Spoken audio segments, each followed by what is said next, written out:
Hi, I'm Annie, and I've started a vlog for those who are looking for a good tarot deck or just need some help. So instead of talking about just the good ones, I've compiled a list of the top 10 worst tarot decks out there. And these are really god-awful ones. So let's get started, shall we? At number 10, we have the Golden Botticelli deck. Okay, here it is. And there's just something really eerie about these.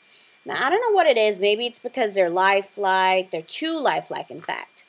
Or, I don't know, just the feel of it. Now look at this priestess here. Okay. Yep. Not very interested in the secrets she holds. Okay. Now, the Empress here just looks really bored and seems to have a sort of stick with her. I don't know for what purpose. And the Magician here just looks plain evil to me. I don't know, what do you think? And the Fool, now he is just plain weird. Okay, check this out. Now I don't know what's going on there. So that's why, for me, this is number 10. I wouldn't recommend this deck to be used for readings. At number 9, we have the new Palladini Tarot. Now, this is one of the worst ones, I think, okay, because of the fact that, I don't know, you can't really use them. I mean, they're so sticky. They're not smooth at all, and they're just stuck to each other. In fact, to demonstrate that, let me just show you here. Oh, would you look at that? They don't even come out. That's how stuck to each other they are. So this is definitely a no-no for readings or even like browsing, you know. So I wouldn't recommend that for your collection. At number 8, we have the Spiral Tarot deck. Okay, here it is. Now, this is on my list because it has zero aesthetic value. Okay, now let's look at these cards. Just look at what's going on here. There's blue, purple, green, reds. There's just way too many colors going on here. It's just giving me an eye aneurysm looking at them. So I would not recommend these for use. At number 7, we have the Heindel Tarot deck. Okay, this is on my list because it's not one of the prettier decks out there, and also it lacks any comprehensibility. Okay, look at the cards for yourselves. Okay, yes, sure, it's more one of the advanced ones with the Hebrew letters or runes, but you can't really follow or understand what they're trying to depict. So with the colors and the drawings, I think the execution is very poor on this deck. At number 6, we have the Cleopatra Tarot deck, okay? Now, this is on my list because you have no clue what's going on with this deck at all, okay? Now, look at these cards, okay? I would not know which one's the Priestess, which one's the Chariot. I would have no idea, okay? So as far as comprehensibility goes, it does not have any. And frankly, you can't differentiate or separate the front from the back with these cards. I mean, they just all look the same to me, okay? At number 5, we have the Thoth deck by Aleister Crowley. Okay, now, I know what you're thinking, okay? This is one of the most famous ones out there. Yes, I know, but this is seriously freaking fugly, people, okay? Now, first of all, now look at this. They're oversized, so I don't see people using them in readings, okay? And just look at them. They're either way too abstract or too cryptic. You have no idea what's going on. They're all reptilian. They're weird.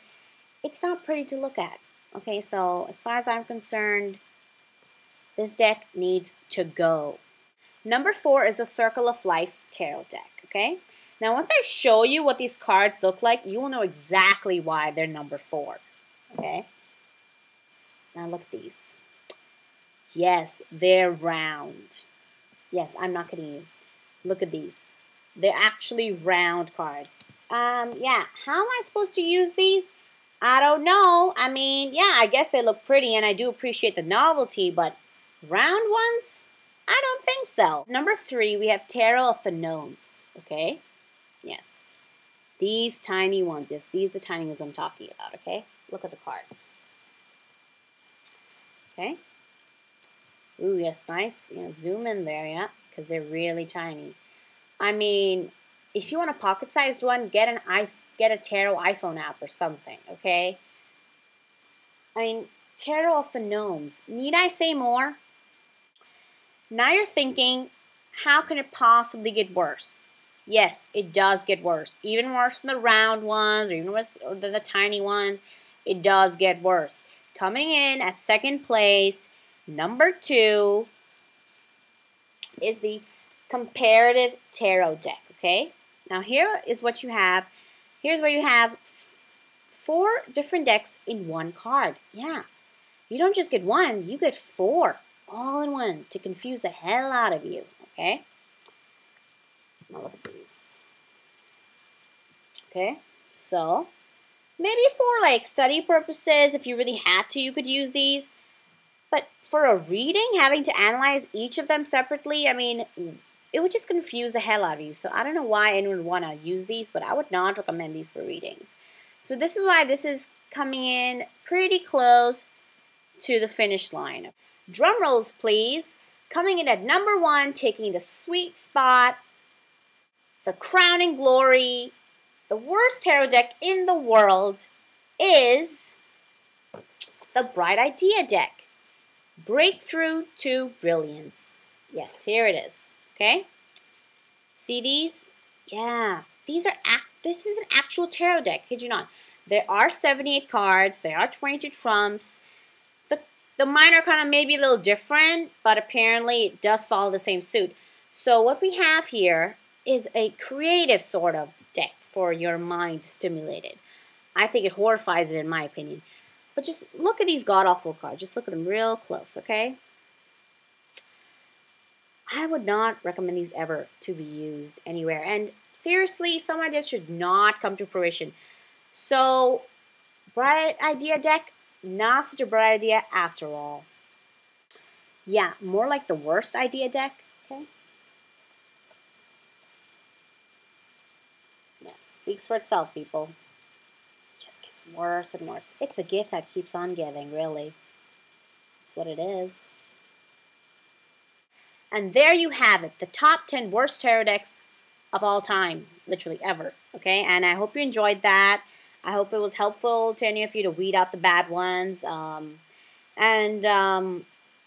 If you have any questions or suggestions, you can leave me a comment below.